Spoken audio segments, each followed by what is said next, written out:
Salut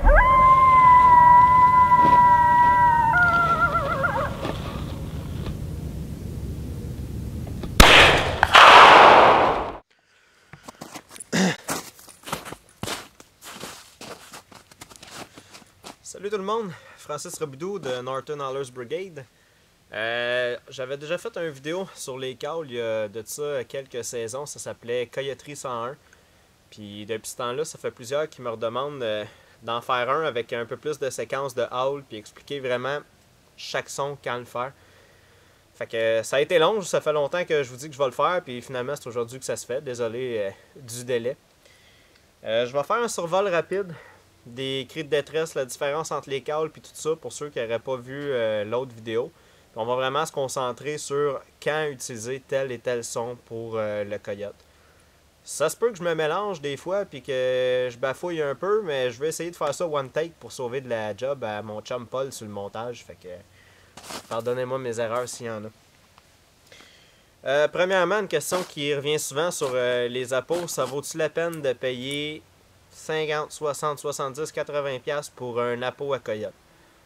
Les chasseurs de Sauvageon vont vous le dire, oui, il y a une différence entre un appôt de haute qualité puis un appôt bas de gamme.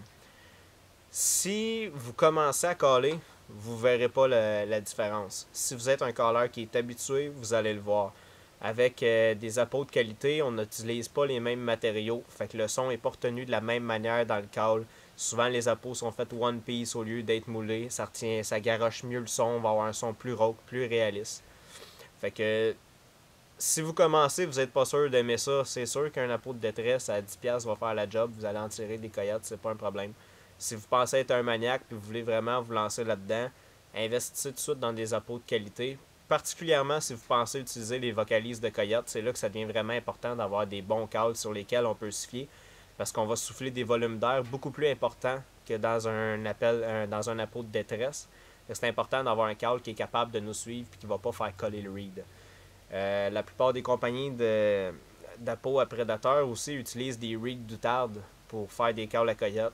Ça, c'est un très très gros problème parce qu'on a beaucoup moins de jeu sur un reed d'outarde que sur un vrai long reed à coyote. Pour ceux qui ne savent pas, là j'utilise des termes anglais, je suis désolé. Là. Le reed, dans le fond, c'est la hanche. Un reed d'outarde qu'on voit sur plusieurs modèles, comme le Zinc Air Razor, je ne me trompe pas, va être environ cette longueur-là. Ça nous donne vraiment pas long de jeu pour faire nos howls. Ça nous donne beaucoup de tonalités qu'on ne peut pas aller chercher. Ça fait un appôt qui est beaucoup plus dur à contrôler. Tandis que sur le Intruder de Recall Design, par exemple, on a beaucoup plus long de hanche. C'est plus facile de changer notre note et de la tenir où qu'on veut. Fait qu'on va commencer avec les appels de détresse. Premièrement, pour ceux qui ne se connaissent pas du tout d'un call de coyote, on a deux types d'appos. Les appos à hanches fermées, comme le Lil Distress ici, puis les appos à hanches ouvertes, comme le Snack Time. La différence entre les deux, l'appôt à hanches fermées, on peut juste produire une note. On ne peut pas changer la tonalité comme on peut le faire sur un appôt à hanches ouvertes. La seule chose qu'on contrôle avec lui, c'est le volume. Beaucoup plus facile à utiliser. C'est impossible de faire une fausse note avec ce call-là. Par contre, le désavantage, si vous chassez par exemple en milieu québécois, c'est qu'on a des hivers beaucoup plus froids. Dans ce temps-là, une fois que c'est gelé, beaucoup plus compliqué à faire dégeler qu'un appôt à hanche ouverte. L'appôt à hanche ouverte, on se le met dans la main, ça prend 30 secondes puis on est reparti. Par contre, l'appôt à hanche ouverte, comme je vous dis, on peut chercher beaucoup de tonalités différentes. Fait qu'avec le même call, on peut produire l'effet de 2, 3, 4 calls différents si on veut. Je vais vous montrer un exemple. Dans le fond, ça va être beaucoup plus simple. Le seul son qu'on peut produire avec le Lil Distress,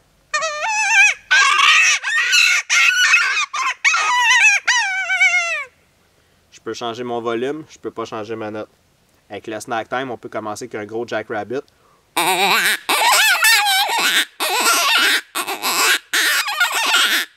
On peut y aller avec un lièvre plus standard si on veut.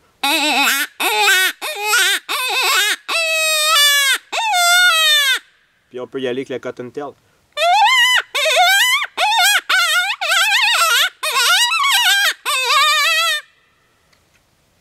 C'est important quand on va au coyote, chaque séquence, chaque fois qu'on va sur le même spot, dans le fond, vous y allez une deuxième, troisième, quatrième fois, c'est important de toujours varier nos appels, jamais utiliser les mêmes sons pour pas que nos coyotes s'habituent. C'est là qu'un appôt à hanche verte va avoir un énorme avantage. Au lieu d'avoir trimballé 4-5 calls, vous en avez un, vous pouvez produire plusieurs sons différents. Avant de parler un peu plus des calls, il y a beaucoup de monde qui me demande si on peut faire des howls avec le snack time de Recall Design, si on peut faire des appels de détresse avec le howler, le intruder de Recall Design. Oui, on peut. Une fois que vous êtes habitué, vous pouvez faire des howls sur un call de détresse, puis vous pouvez faire des calls de détresse sur un howler. Mais pour la vidéo, on va se concentrer juste sur les propriétés de chaque call. Premièrement, pour le cri de lièvre en détresse, c'est pas compliqué. On dit les mots ouah, ouah. Puis ça va nous donner l'effet d'un bébé qui broye. Sur la peau à hanche fermée, c'est vraiment facile, c'est juste notre débit d'air.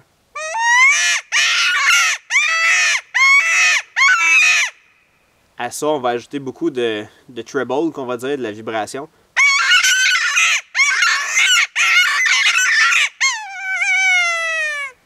Toujours important de finir notre note plus douce, comme si notre lièvre finissait de mourir, si on veut, il lâche la dernière puff d'air qui reste. Sur un appôt à hanche verte, vous allez entendre plus la différence quand je parle de treble. Quand on va commencer, on va y aller avec le ouah standard.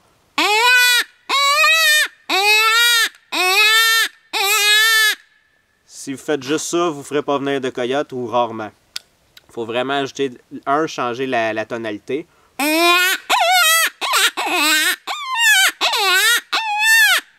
Puis à ça, vous allez ajouter du treble en ouvrant puis fermant vos doigts pour choquer le call qu'on appelle. Pas besoin de caller à deux mains comme plusieurs font. Une main, c'est parfait. Mais vous allez venir choquer le call, le relâcher, envoyer un petit peu plus d'air, mettre de la vibration dans votre main. Fait que la même note va ressembler à ça.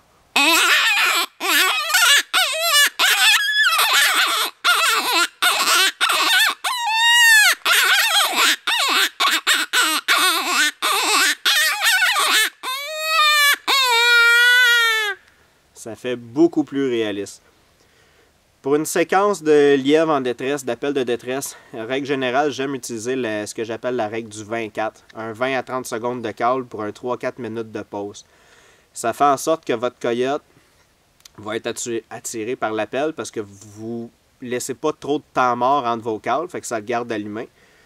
Puis en même temps, en callant pas trop longtemps, juste 20 à 30 secondes, ça évite que votre coyote n'aille pas s'exposer dans le champ. Parce que s'il vous entend tout le temps, continuellement, ça ne lui donne rien de sortir dans le champ et s'exposer. Il va vous contourner par le bois pour s'approcher le plus proche possible sans jamais avoir à sortir à vue. Pour la plupart des terrains qu'on a, surtout au Québec, la plupart du monde chasse dans des territoires plutôt fermés, des champs dans le milieu des bois. Moins longtemps on cale, mieux que c'est, parce qu'à un moment donné, notre coyote fait « Voyons, Colin, je suis sûr que j'ai entendu quelque chose, mais je me rappelle pas où, je vais sortir sur le bord du champ pour essayer de le voir, vu que je suis pas capable de l'entendre continuellement. » C'est ce qui va faire en sorte que vous allez pouvoir faire sortir les coyotes les plus rusés, si on veut. On va continuer avec les howls. Pour les howlers, c'est pas compliqué, c'est toutes des appos à hanches ouvertes.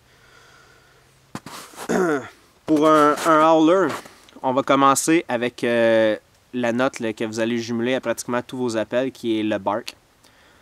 On va commencer avec le premier tiers du call. Dans le fond, le dernier tiers du call. Vous allez prononcer les mots VUT, V-U-T, en grognant un petit peu dans le call, puis en soufflant beaucoup d'air d'un coup. C'est ce qui va donner ce qu'on appelle un bark, un jappement.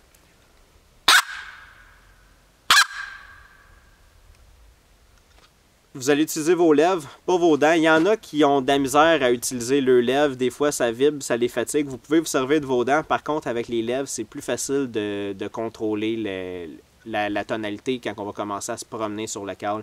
Les dents, ça a tendance à glisser un peu plus, puis on va monter trop vite d'un note haute. À cette heure qu'on a notre bark, on va y aller avec le howl. On va commencer exactement à la même place, le dernier tiers. Plus vous allez vers le début de la peau, plus vos notes vont être rauques, plus vous allez chercher des howls de mâle. Plus qu'on recule vers l'extrémité, ça va être les howls de femelle, les howls de pop. On va pouvoir faire du pop distress aussi sur le dernier tiers de la peau. Fait qu'on va y aller avec les howls, on va partir exactement de la même place parce qu'on veut avoir, dans le fond, on va s'imaginer que c'est le même coyote qui cale, il vient de barker, là on veut faire un howl, il faut partir de la même place, il n'a pas changé de voix en dedans de 30 secondes. On commence sur le premier tiers, on va simple, il n'y a pas de mots à dire, c'est comme si vous faisiez un vu, si on veut, vous enlevez le hit du bark, puis vous allez déplacer vos lèvres tranquillement vers l'extrémité de la peau jusqu'à temps d'atteindre la note que vous voulez à votre coyote. Puis vous allez redescendre tranquillement. Ça, c'est ce qu'on va appeler un localization howl, qui est un peu un cri comme vous retrouvez chez Fox Pro qui appelle la sirène, si on veut. Ça ne fera pas venir les coyotes, sauf que s'ils sont là, ça peut les inciter à vous répondre puis dévoiler leur présence. Je vous donne un exemple. On commence exactement à la même place que le bark.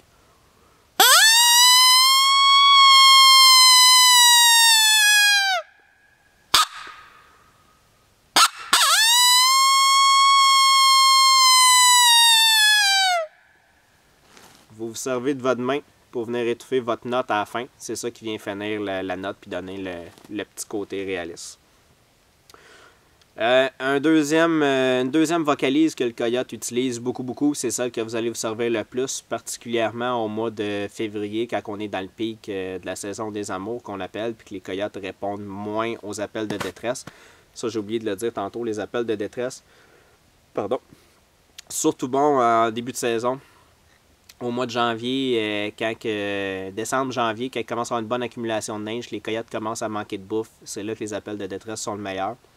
Puis au mois de mars, après la saison des amours. Les vocalises vont marcher tout au long de la saison, mais c'est important de ne pas vous en servir trop souvent pour ne pas justement habituer vos coyotes avant la saison des amours. Gardez-vous des cartes cachées, gardez-vous des séquences que vous utilisez rarement, parce que si vous utilisez toutes vos notes sur tous vos spots, par exemple, direct au mois de décembre, mais il ne vous reste plus rien pour le reste de la saison. Fait que la deuxième vocalise, qui est un Interrogation Hall ou Invitation Hall, ça c'est pour attirer le coyote. On lui dit « Salut, je suis ici, je cherche de la compagnie ». On va la partir exactement de la même manière. On va monter notre note jusqu'au niveau désiré, mais au lieu de redescendre tranquillement comme on a fait avec le Localization Hall, on va couper la note, tout simplement.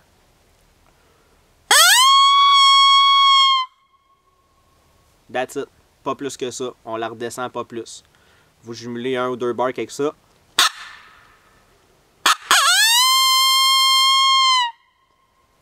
Ça va être un Invitation Hall de femelle. C'est pour ça que c'est très pratique pendant la saison des amours. Un des scénarios que j'aime beaucoup faire, c'est de simuler une femelle en chaleur qui est tout seul. Fait que les 3-4 premières passes que vous allez faire, vous faites seulement 3-4 howls de femelle. Vous attendez 3-4 minutes. 3-4 howls de femelle, on attend 3-4 minutes. Puis à votre 3e, 4e, 5e séquence, vous allez rajouter un gros howl de mâle qui répond à la fin.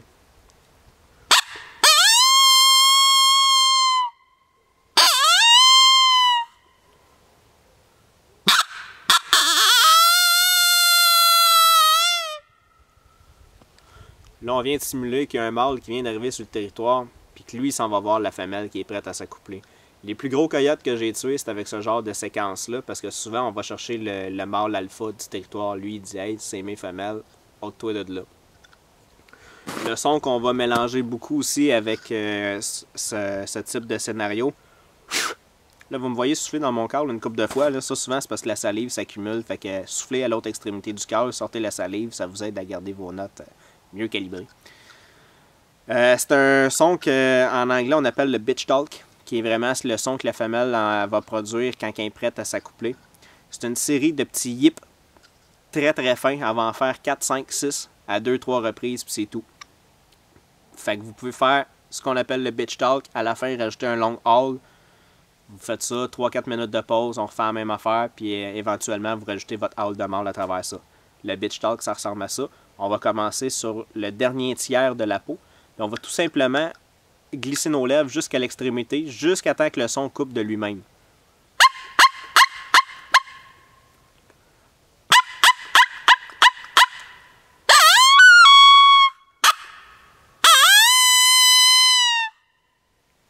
Ça, c'est le bruit qu'une femelle en chaleur va produire quand elle est vraiment prête à s'accoupler.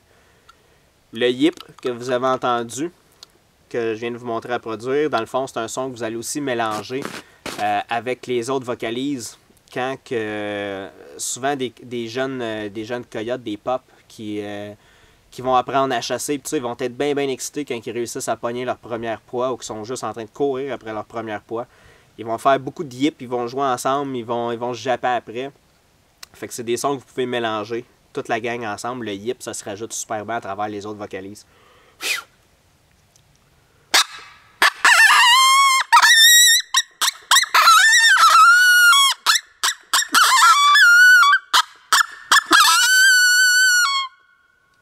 Ça fait une gang de coyotes qui est excitée, qui est en train de jouer ensemble. Ça, souvent, ça va faire sortir les jeunes coyotes de la place.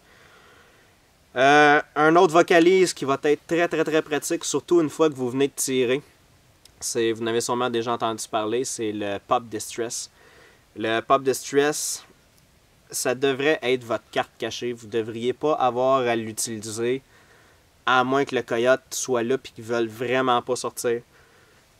C'est un son qui va vraiment faire réagir les coyotes. C'est pour ça que c'est important de la garder comme carte cachée quand vous êtes vraiment mal pris. Vous venez de tirer un coyote, il a repris le bois, Pop Distress. Il y avait 2 coyotes, vous en avez tiré un, l'autre a pris le bois, Pop Distress. Le coyote lâche pas de vous japper après, vous faites des challenge barks pour essayer de le confronter. Il veut pas sortir, Pop Distress. Une fois qu'on a fait le Pop Distress, par contre, silence. Je vois souvent des gars qui vont en faire à répétition. Je vous dis pas que ça marchera pas, il n'y a pas de science exacte. Mais un coyote qui est blessé va être blessé juste une fois généralement. Puis c'est un son que le coyote n'entend pas souvent. C'est pas comme une proie blessée. Fait qu'on va en faire plus longtemps. Vous allez faire votre Pop Distress pendant environ 1 minute. Mais après ça, c'est silence radio. Votre pause se termine là-dessus. Vous attendez un 10, 15, 20 minutes. S'il n'y a aucun coyote qui sort, that's it, on arrête ça là. Le Pop Distress, vous allez faire comme un yip. Sauf qu'au lieu de sortir, de glisser vos lèvres jusqu'à l'extrémité totale de la peau puis de couper le son, quand vous voyez que le son est juste sur la limite d'être coupé, vous allez rajouter de la vibration dedans, le couper puis recommencer. Je donne un exemple. Un yip standard. Un Pop Distress. Juste avant que ça coupe, je rajoute de la vibration.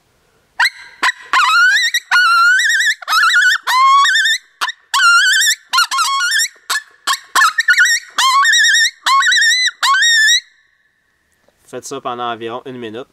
Ça prend beaucoup de souffle. Puis ayez pas peur de mettre du volume. Un animal qui est blessé, ça engarage de l'air. Fait que le Pop Distress, il faut que ça porte loin. Il faut qu'il y ait beaucoup de volume. Il faut qu'il y ait beaucoup de vibration. Là, je vous ai nommé le Challenge Bark pas longtemps avant. Ça, c'est un son qui est beaucoup trop conseillé. Surtout tout ce qui est forum et tout ça. Puis qui devrait pas l'être. C'est un son qui est extrêmement dangereux à utiliser sur vos territoires parce que le Challenge Bark peut vouloir dire tellement de choses qu'autant que ça peut vous aider, autant que ça peut vraiment vous nuire. De mon point de vue, le seul moment où un Challenge Bark devrait être utilisé, c'est quand un coyote est en train de vous challenger. Je donne un exemple de toutes les utilisations du Challenge Bark. Un coyote et sa bouffe, un autre coyote arrive, il va se mettre à japper après. Challenge Bark. Le coyote vous voit arriver en noirceur puis il se met à japper dans le bois. Vous autres, vous vous dites, hey, yes sir, il y a du coyote, mais il lâche des howls, mais il lâche beaucoup de jappes à travers Challenge Bark. C'est parce qu'il vous a vu. Un coyote pogne votre odeur, se met à japper. Challenge Bark. Des nouveaux coyotes rentrent sur le territoire puis les autres sont pas de bonne humeur. Challenge Bark. Il y a énormément de raisons de Challenge Bark, mais la plupart sont des mauvaises raisons. Le moment où on entend le plus souvent des Challenge Bark, c'est justement quand le coyote a détecté de quoi qu'il n'y a pas d'allure. Il nous a vu, il nous a senti. Il a déjà entendu ça, un cri de détresse, lui, ailleurs, quand il s'est fait tirer dessus et qu'ils l'ont manqué. Ben, il va faire des Challenge Bark pour avertir tout le monde dans le coin de ne pas sortir. Fait que c'est pas nécessairement une bonne note à utiliser. C'est pour ça qu'il ne faut pas rajouter trop de bark à travers nos vocalises. Une vocalise standard va ressembler à ça. Un coyote qui vous challenge va avoir beaucoup plus de bark.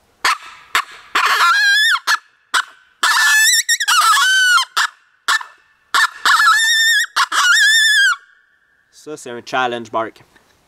Comme je vous dis, le seul moment où moi je vais utiliser ça, c'est quand qu'un autre coyote va me challenger. Peu importe parce qu'il m'a senti, qu'il m'a vu. Peu importe la raison. On va essayer de tellement le faire frustrer qu'à un moment donné, il se contrôle plus puis il va sortir. Si le coyote commence à vous le challengez tranquillement. Vous lâchez des howls, 3-4 japs. Vous voyez qu'il embarque, vous en lâchez plus. Vous voyez que lui il en met plus, vous en mettez encore plus. Le but, c'est de faire monter le niveau d'agressivité jusqu'à temps que ce coyote-là se contrôle plus, puis qu'il oublie qu'il vous a senti, qu'il oublie qu'il vous a vu, qu'il oublie qu'il vous a entendu, puis qu'il fasse comme fuck, faux shot, qu'il se passe de quoi. Puis là, vous allez réussir à probablement avoir une shot dessus. Mais c'est pas un son que vous utilisez quand il ne s'est rien passé. Encore là, je vous dis pas que ça marchera pas. Je vous dis qu'il y a tellement de chances de brûler votre chasse en faisant cette vocalise-là que vous êtes bien mieux d'utiliser les autres séquences disponibles puis de garder cette carte-là comme carte cachée la journée où vous allez vraiment en avoir de besoin. C'est pas mal ce qui couvre les vocalises, les cris de détresse. Après ça, la séquence, c'est vraiment propre à chacun. On voit ça trop souvent, justement, sur Facebook, ces forums, tout ce qui est réseaux sociaux. Quelle séquence qu'il faut que je fasse, je viens de m'acheter un Fox Pro, quel son qui est bon. Il n'y en a pas de bon son, c'est pas compliqué. Il faut que le coyote soit là, il faut qu'il soit intéressé. Chaque coyote est différent. Il y a des tonalités qui vont plus attirer un coyote spécifique, d'autres notes qui l'attirent moins. Comme par contre, une note que moi j'aime beaucoup, que j'ai remarqué qui fait beaucoup réagir les renards, c'est une note plus aiguë. Au lieu de faire du gros lièvre, je vais avec une note plus aiguë. Ça, c'est spécifique à chaque canidé. Il y en a que, tu sais, vous autres, ben, il y en a qui aiment le country, il y en a qui aiment le jazz, il y en a qui aiment le metal. Ben, chaque note est différente à l'oreille de chacun. Le coyote, c'est la même chose. Fait qu'il n'y a pas de son particulier. Vous faites un cri de détresse, ça l'attire, c'est presque sûr. Si vous voyez qu'un son ne marche pas une journée, la fois d'après, allez-y qu'une autre note. Ça se peut qu'il y ait une note qui pique plus sa curiosité. Ce qui est vraiment important, c'est que quand vous allez dans le champ, c'est de ne pas sortir toutes vos notes la même journée. Tout particulièrement les cris de détresse. Dans une séance, on utilise un animal en détresse puis des vocalises. Ça, c'est pas grave, c'est deux choses complètement différentes. Un animal blessé, des coyotes. Mais pas 2, 3, 4 animaux blessés différents. Ça, il n'y a rien de réaliste là-dedans. Le coyote, c'est pas un buffet chinois. Là. Il sait qu'il n'y a pas des lièvres de blessés à tous les coins de champ. Là. Fait qu'une journée, vous faites du lièvre. Le lendemain, vous pouvez faire un fan blessé. La troisième journée, vous pouvez faire un woodpecker si vous voulez. Mais vous vous limitez à un animal blessé par séquence. Les howls, quand les utiliser, moi, ce que j'aime beaucoup, surtout à ce temps-ci de l'année, là, on arrive au mois de février bientôt. Je vais commencer avec des howls. Si je sais qu'il n'y a pas de renard dans le coin, je vais commencer avec 2-3 howls pour tâter le terrain, faire 2 petites séances de howls. Après ça, je vais embarquer avec du lièvre en détresse pour 3-4 séances avant de réembarquer encore une fois avec des howls. Ça simule qu'on a des coyotes dans le secteur, ils ont trouvé de la bouffe. Après ça, je fais des howls excités pour montrer qu'ils ont réussi à pogner la bouffe. Ça peut forcer les autres du coin à sortir puis venir revendiquer leur bouffe, leur territoire. Je fais ça pour environ 40-45 minutes. C'est bien rare que mes stands dépassent cette durée-là, à part quand j'utilise seulement des vocalises. Vous arrivez au mois de février, vous allez utiliser un stand que vous dites « Ok, je veux imiter une femelle en chaleur, je vais imiter un mâle qui répond, je vais faire du bitch talk. » Là, vous allez tirer votre séance jusqu'à 1h, 1h15. Ils sont moins pressés à répondre sur des vocalises de coyote que sur des appels de détresse. Les appels de détresse, il faut que le coyote se dépêche à venir chercher son lunch avant qu'un autre le prenne. Tandis que des vocalises, souvent, c'est beaucoup plus de la curiosité qu'autre chose qui va les faire sortir. Fait qu'ils ne sont pas pressés parce que souvent, ils peuvent être justement en train de luncher. Puis ils font « Ok, je vais aller voir qu'est-ce qui se passe après. » Une autre séance que j'aime beaucoup, c'est comment si vous savez qu'il y a du renard dans le coin, vous allez faire que de l'appel de détresse pendant les 20-25 premières minutes. Puis vous allez finir avec des longs howls, que ce soit de mâle ou de femelle, des longs hurlements pour simuler qu'il y en a un qui vient d'arriver dans le territoire puis qui cherche de la compagnie. Ça peut les faire sortir parce que dans le fond, si votre coyote n'est pas sorti dans les 20-25 premières minutes, c'est qu'il a probablement pas faim. S'il est là, bien sûr, c'est qu'il n'a pas faim. Sauf qu'il peut quand même vouloir chercher de la compagnie. Fait que c'est bon de finir avec quelques howls pour l'inciter à sortir. Une autre séquence possible, tout particulièrement au mois de février, on va venir utiliser justement le Pop Distress, mais ce qu'on va faire, c'est qu'on va commencer avec le Bitch Talk, les howls de femelles, on va jumeler ça ensemble, on va mettre des yips. Après un 15-20 minutes, on va simuler qu'un gros mâle est arrivé dans le secteur, on va répondre avec un long howl de mâle. Vous allez pouvoir faire embarquer un deuxième mâle après ça, puis finir ça avec du Pop Distress. Rajouter beaucoup de bark, rajouter du Pop Distress pour simuler que il y a deux mâles qui sont arrivés en même temps, c'est la femelle. La bataille a pogné, il y a eu un blessé. Ça, ce que ça fait, c'est que le gros mâle du secteur, lui, il va sortir pour venir revendiquer sa place. Les femelles vont sortir par curiosité.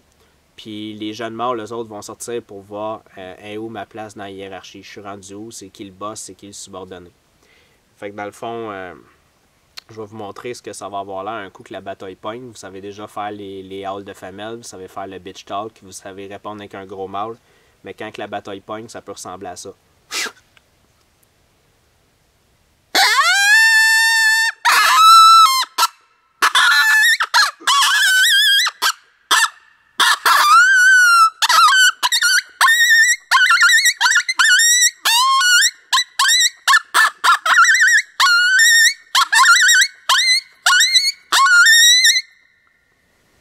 Vous étirez votre Pop Distress pendant une trentaine de secondes, puis encore là, le même scénario qu'avant, après que vous avez fini votre séance, c'est silence radio.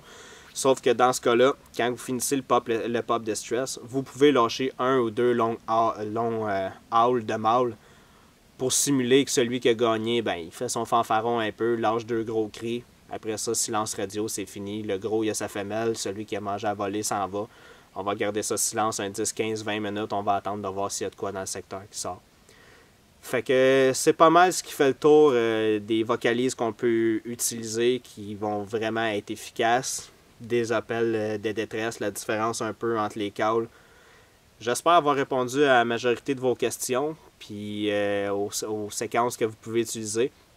Si vous avez des questions, puis si vous avez aimé la vidéo, je vous encourage à aller liker notre page Facebook, Norton Howlers Brigade. Puis aussi, allez vous abonner à notre chaîne YouTube. Quand vous avez des questions, n'hésitez pas à nous écrire sur la page Facebook. On a plusieurs bons chasseurs dans l'équipe qui vont se faire un plaisir de vous aider au meilleur de leurs connaissances. Fait que je vous souhaite toute une bonne chasse. Salut gang!